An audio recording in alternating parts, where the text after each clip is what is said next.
Le consulat chinois de Houston au Texas se vide comme réclamé par la Maison-Blanche. Il y a 2 jours, les États-Unis ont décidé de le fermer. Ils l'accusent d'être une plaque tournante de l'espionnage chinois et du vol de propriété intellectuelle. Les États-Unis ont aussi annoncé avoir arrêté 3 personnes accusées de falsification de visa et ils enquêtent sur une autre qui a cherché refuge au consulat chinois de San Francisco. Selon le ministère américain de la Justice, les 4 ont menti lors de leur demande de visa de chercheurs alors qu'ils étaient encore membres de l'armée nationale chinoise.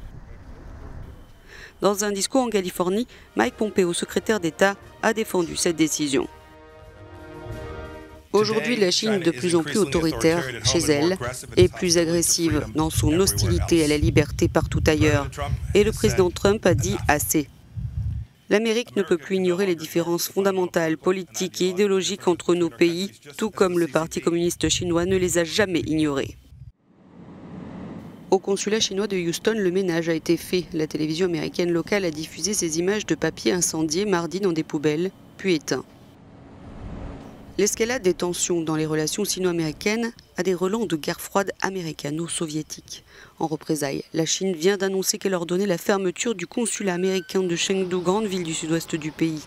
Cette décision constitue une réponse légitime et nécessaire aux mesures déraisonnables des États-Unis, explique Pékin. La mission diplomatique américaine de Chengdu couvre tout le sud-ouest de la Chine, notamment la région autonome du Tibet.